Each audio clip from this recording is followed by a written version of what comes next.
Hello, we are the Knight family, and we have three biological kids. We have Hunter is 12, and Elizabeth is 8, and Preston is 3. And we have one that we're adopting in Ethiopia currently, and his name is Mezaker, and he is 6 months old right now. We began our adoption journey, I would say probably 8 years ago, 7 years ago. I think God took a lot of circumstances that were in our life in order to bring us to the point we are now.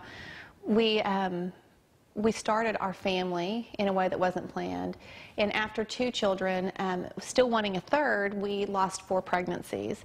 And thinking that we still wanted more children, we were pretty sure that God was going to use adoption to bring our next child into the world. However, He went ahead and gave us a third child, a third biological child. But Josh and I still knew that in our hearts, God had already planted a seed for adoption. So I would say probably 2.5 years ago, Josh came home and said that he was ready to start the process again. But the surprise was that he had a specific country in mind.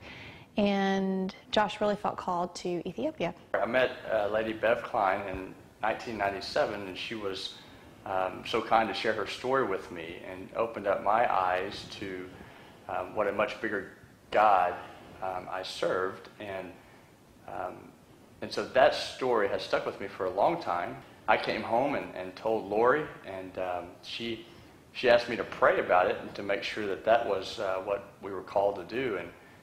And it's very clear in the Bible that we are called to adopt. And so we began our process at that point in time. As we talk about grace, that we also understand that that implies that there is somebody who's able to do for us something that we can't do for ourselves. And I remember the moment that we saw Mezaker, and we learned about the circumstances surrounding his birth, the country that he was from, the poverty that surrounded his birth and his existence, and the knowledge that on his own he had no endowment, he had no inheritance, he had no family name, and he really had no future set in front of him.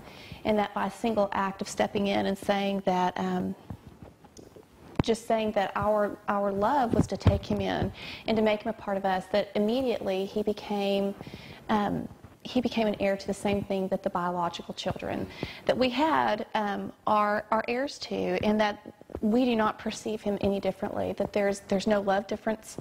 And I just think that, again, it's that beautiful picture, the similarity, the sameness of what God's done for us in the theology of adoption, that He's taken us in, and that there is nothing on our own that we could do. There's no way that we could redeem our situations, but in His perfection and in His gift of salvation, His gift of adoption, in His pouring Himself out, that He then gives us the gift of being heirs to Christ Jesus.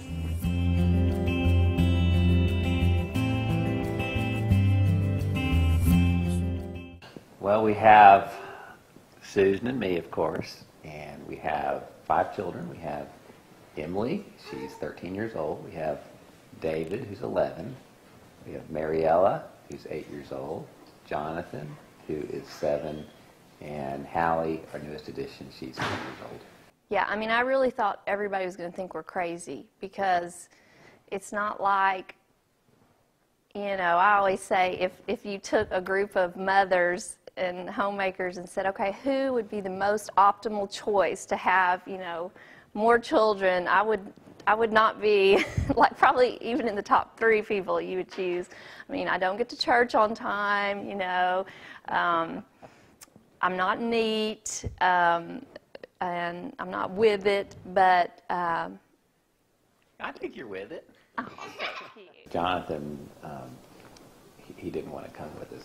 The only life he knew was the orphanage, and so when the people that brought him to us left, he mourned, and he mourned very expressively. He was very loud, and it lasted pretty much all day, didn't it? In fact, the only thing that would make him happy is we put him in the tub and let him play in the bathtub. And he had no clue what a family was, so, you know, they've been telling him in the car ride at 3 years old, you're going to meet your mama and your baba, and he's like, mama, mama, but those words didn't really mean anything to him. I really, you know, by the end of that first day, I was like pretty stripped emotionally. I was just laying in the hotel room crying and saying, you know, basically I was like, I have given up my family as I knew it. It was like a dirty trick, you know. That's how I felt. I was like, you know, I have put my family on the altar for this child who is a total stranger to me,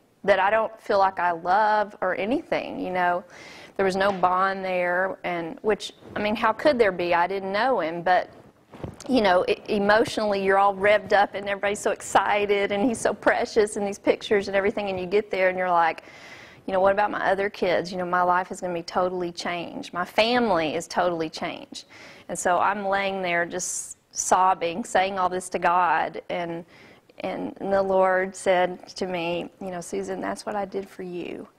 And I saw myself as that orphan, you know, really. I mean, it was almost like I couldn't take it in, because I realized, wow, you know, I mean, Jesus, that was the biological child, you know, the one that God carried and, you know, had from infancy and had that bond with. And so for me, that really changed just how I viewed the Lord and what he had done for me,